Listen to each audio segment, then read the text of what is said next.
Hi, this is Sound Advice. My name is Yolanda Charles. I'm going to talk about timing and dynamics. Timing is a subject that people find quite intimidating at times, I believe.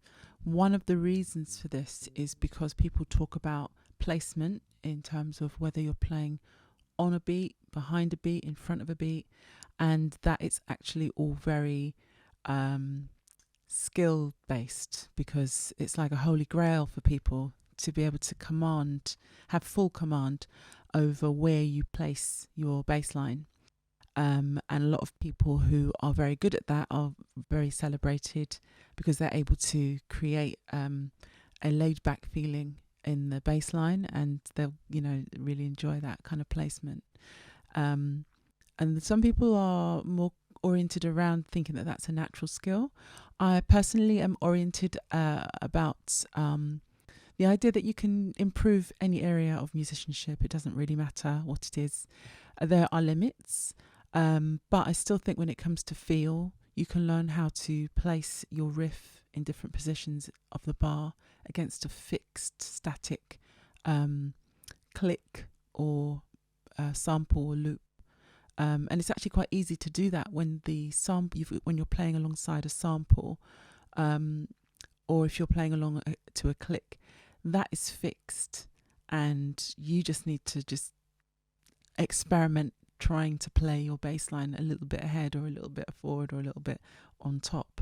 I'm not really here to talk about that specific skill development right now, because what I actually want to talk about is a different element of timing, which is less about taking the whole of your feel and placing it in specific points in the bar. And it's actually more about trying to think about how to create movement within an actual riff itself, because this is what creates feeling in a riff as well. You've got the placement of the riff against the drummer or a fixed timekeeping thing like a click or a loop, but then you've also got the feeling within the actual bass line. The bass line itself has, it could be a 2-bar riff or a 1-bar riff, and that bass line has a certain amount of fluidity in it. Being aware of that and how to develop that is a really important thing for developing feel. There's ways of employing this. You can use dynamics effectively to create a sense of movement in terms of the feeling of the bass line. You can also make certain notes in the bass line a little bit delayed or a little bit ahead. That will create a movement that's more natural, actually, because we're humans. We don't play metronomically. You don't quantize humans.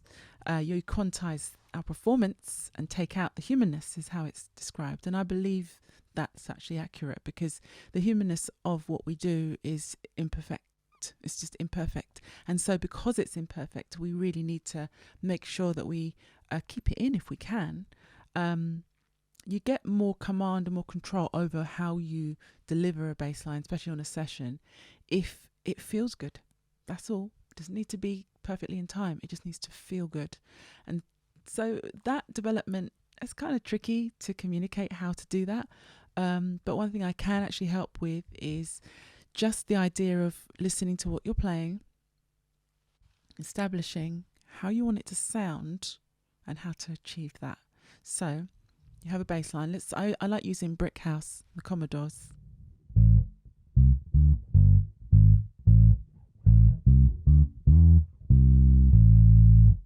That bass line's a 2-bar bass line. You can just play it normally, just without any dynamics at all.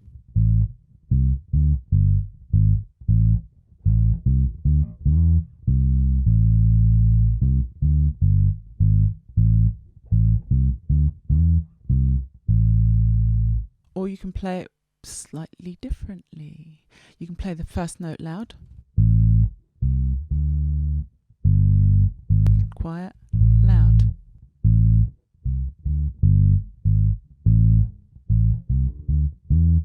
That's loud, quiet, loud, soft, loud. By doing that, I'll play it again.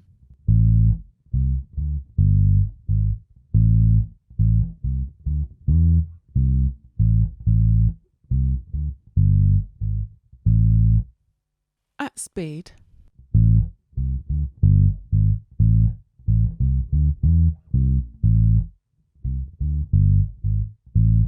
Now what you're doing is you're emphasizing certain notes that will actually give movement to the riff that will be communicated to a drummer. They will adjust their playing when they hear which notes you're emphasizing on the bass.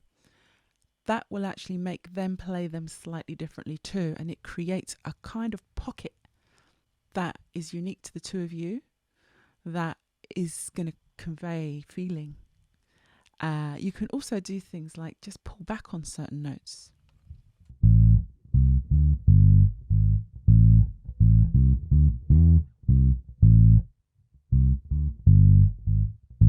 I'm actually delaying, very subtly delaying the A in the bass line.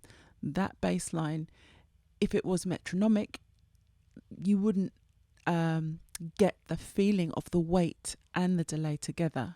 You'd get the weight, which is the dynamics, but you wouldn't get the delay. So that delay is subtle enough that it's not very noticeable. But if you put that up against a metronome, a fixed metronome click, you'd hear that I'm ever so slightly delaying it. Now, because I am not working with a drummer, it's hard to hear against that, but you can experiment yourself with the idea, even if it's not clearly communicated in my playing at this moment. You can experiment with the idea of just slightly pulling back on certain notes.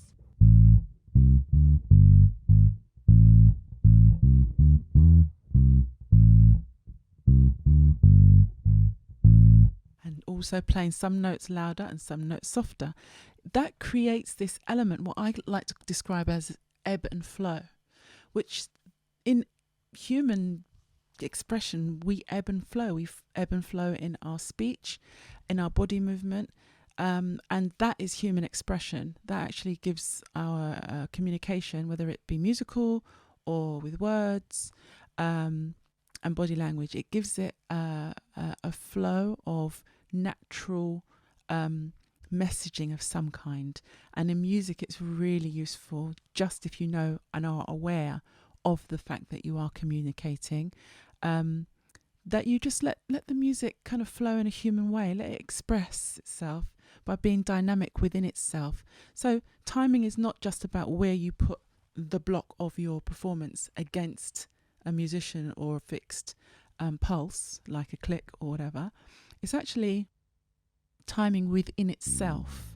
It's timing within the space of a bar, timing in the space of a bass riff, and then just subtly making very small adjustments, whether it's the dynamics or the placement of each note, so that you allow the music to flow, and it expresses a different feeling in the riff if you think about these things. Dynamics in the riff and the timing, the placement of each note.